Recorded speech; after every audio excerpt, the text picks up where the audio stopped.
السلام علیکم ورحمۃ اللہ وبرکاتہ۔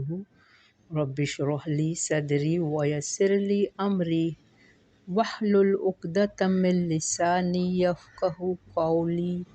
رب زدنی علما، اللہم فقہنا فی الدین، اللہم توفیقی الا باللہ، اللہم انی اسألک علما نافعا ورزقا طیبا وعملا متقبلا۔ اللہم الہمنی رشدی واعذنی من شر نفسی، آمین الہی آمین۔ اللہم صلی علی محمد وعلی آل محمد کما صلیت علی ابراہیم وعلی آل ابراہیم انک حمید مجید۔ اللہم بارک علی محمد وعلی آل محمد کما بارکت علی ابراہیم وعلی آل ابراہیم انک حمید مجید۔ حدیث میں آتا ہے کہ جب شیطان اذان کی آواز سنتا ہے تو گوز مارتا ہوا بھاگ جاتا ہے، جب اذان ختم ہو جاتی ہے تو پھر آ جاتا ہے، تکبیر کے وقت پھر پیٹھ پھیر کر چل دیتا ہے، جب تکبیر ختم ہو جاتی ہے تو پھر آ کر نمازیوں کے دل میں وسوسے پیدا کرتا ہے۔ اکثر ہم ایسا سوچتے ہیں کہ میں نے کتنی رکعتیں پڑھی، کیا پڑھی، یا کسی سے جھگڑا، کوئی مسئلہ، وہ نماز میں آ کے ہمیں یاد دلاتا ہے، یہ وسوسہ پیدا کرتا ہے۔ یہ صحیح بخاری اور صحیح مسلم کی کتاب الصلاۃ میں ہے۔ شیطان ہی کی طرح شیطان کے پیروکاروں کو اذان کی آواز اچھی نہیں لگتی، اس لیے وہ اس کا مذاق اڑاتے ہیں۔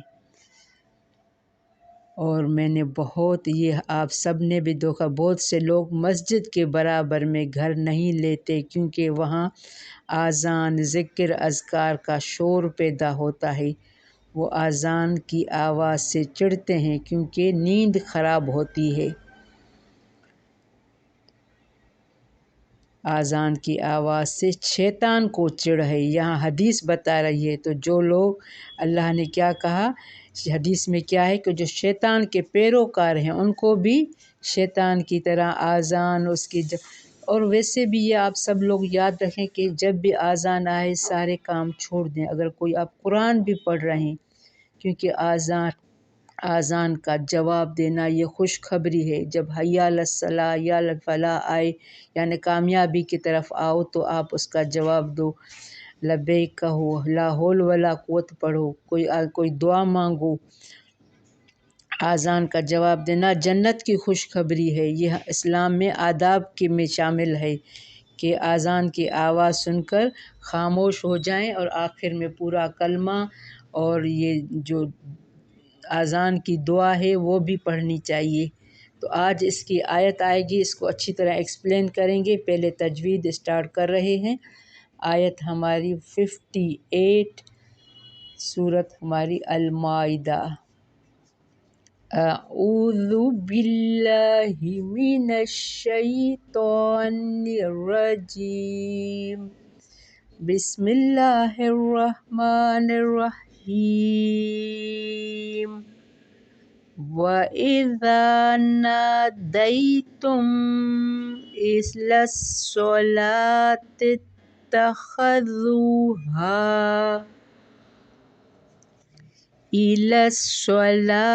اتَّخَذُوهَا هُزُوًا وَلَعِبًا، ذَلِكَ بِأَنَّهُمْ قَوْمٌ لَا يَعْقِلُونَ۔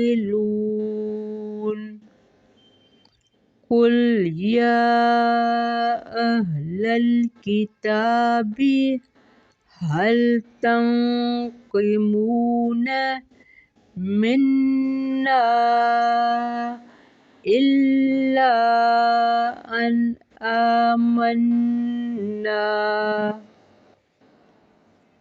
آمنا باللہ وما أنزل إلينا وما أنزل من قبل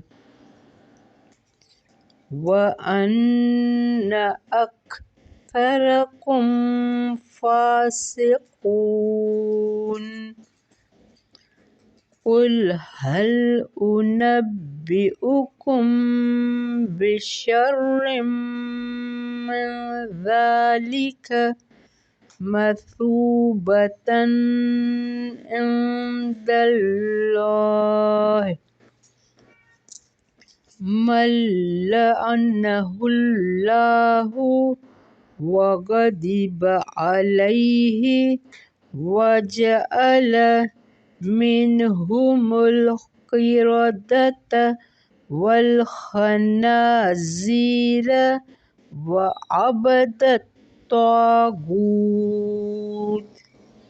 أولئك شر مكانا وأضل عن سواء السبيل وإذا جاءوكم قالوا آمنا وقد دخلوا بالكفر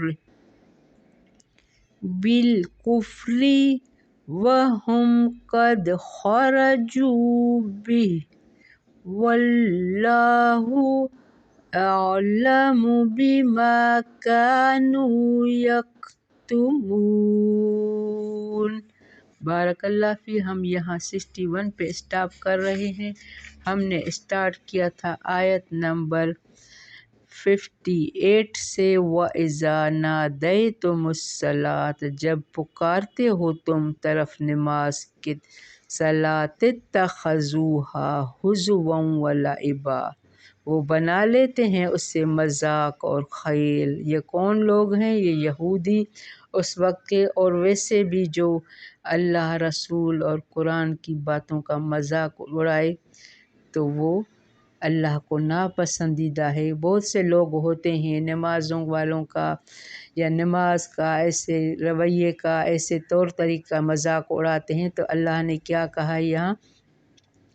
وَإِذَا نَادَيْتُمُ الصَّلَاةَ، جب پکارتے ہو تم طرف نماز کے، یعنی آذان، یہاں آذان کی بات ہو رہی ہے، تو وہ آذان کی آواز سے چڑھتے تھے۔ تتخذوها، وہ بنا لیتے ہیں اسے مذاق اور کھیل۔ ذالک بأنہم قوم لا یعقلون، یہ بے وجہ اس کے کہ وہ ایسے لوگ ہیں جو عقل نہیں رکھتے۔ اب آپ سب یہ بات سمجھ لیں کہ قرآن لکھتا ہے کہ جو بھی آذان، نماز یا ایسے باتوں کا مذاق اڑائے تو سمجھو یہ جاہل ہیں، اس سے بحث نہیں کرو۔ ویسے بھی جو بات آپ کی دین سے ٹکرائے اسے جھگڑا نہیں کرنا چاہیے۔ اور اس آیت سے یہ بھی معلوم ہوا کہ حدیث رسول اللہ صلی اللہ علیہ وآلہ وسلم بھی قرآن کی طرح دین کا مواخذہ اور اسی طرح حجت ہے، کیونکہ قرآن نے نماز کے لیے ندا کا تو ذکر کیا ہے، لیکن یہ ندا کس طرح دی جائے، اس کے الفاظ کیا ہوں، یہ قرآن کریم میں کہیں نہیں ہے۔ یہ چیزیں حدیث سے ثابت ہیں کہ آذان کس طرح ہونی چاہیے۔ یہ جبرائیل علیہ السلام نے آپ صلی اللہ علیہ وآلہ وسلم کو سکھایا اور سب کو، تو ہمیں قرآن کے ساتھ احادیث پر بھی یقین ہونا چاہیے۔ بہت سے لوگ قرآن کو مانتے ہیں لیکن کہتے ہیں کہ یہ سنت اللہ کی طرف سے وحی نہیں ہے، حالانکہ وہ بھی وحی ہے۔ یہ چیزیں حدیث سے ثابت ہیں۔ جس طرح قرآن کریم کی نص سے ثابت ہونے والے احکام و فرائض پر عمل کرنا ضروری اور اس کا انکار کفر ہے، اسی طرح حدیث رسول اللہ صلی اللہ علیہ وآلہ وسلم سے ثابت ہونے والے احکام کا ماننا بھی فرض، ان پر عمل کرنا ضروری، ان کا انکار کفر ہے۔ تاہم حدیث کا صحیح مرفوع اور متصل ہونا ضروری ہے۔ صحیح حدیث چاہے متواتر ہو یا احاد، قولی ہو یا فعلی ہو، تقرری ہو، یہ سب کامل عمل ہیں۔ حدیث ہمیں یقین ہونا چاہیے لیکن حدیث وہ صحیح ہو۔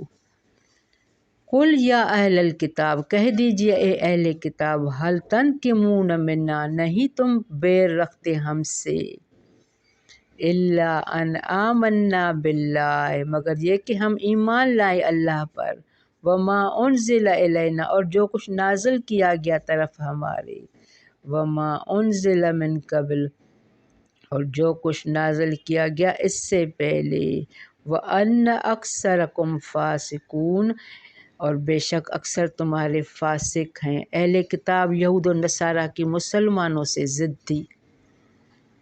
تو یہاں اہل کتاب پر بھی اللہ کے آسمانی کتاب، رسول، نبی، پیغمبر، صحیفے سب کچھ آ چکے تھے، صرف ہمارے رسول اور ہمارے مسلمانوں سے ان کو ضد تھی۔ مسلمان کہتے ہیں کہ جب تمہاری کتابوں، تمہارے نبیوں کو ہم مانتے ہیں، پھر تم کیوں نہیں ہماری کتاب اور ہمارے نبی کو مانتے؟ قل هل انبئکم، کہہ دیجئے کیا میں بتاؤں تمہیں، اللہ کہہ رہا ہے، بشر من ذالک، بدتر اس سے، یعنی تم جو ہم سے بیر رکھتے ہو، ضد کرتے ہو، تو میں اس سے بھی تمہیں برا بتاؤں، یعنی تم اہل کتاب ہم سے یوں ہی ناراض ہو جبکہ تمہارا قصور کس کے سوا کوئی نہیں ہے کہ ہم اللہ اور قرآن کریم اور اس سے قبل اتاری گئی تمام کتابوں پر ایمان رکھتے ہیں۔ اے اہل کتاب، قل هل انبئکم، کہہ دیجئے کیا میں بتاؤں تمہیں، بشر من ذالک، اس سے بدتر، بدلے کے اعتبار سے، مثوبتاً عند اللہ، اللہ کے نزدیک، اللہ کے نزدیک اس سے بھی برا کیا ہے، من لعنہ اللہ، وہ جو لعنت کی ہو اس پر اللہ نے، استغفر اللہ، اس سے برا کون ہے جس پر اللہ نے لعنت کی، وغضب علیہ، اور غضب ناک ہوا اس پر، کس پر؟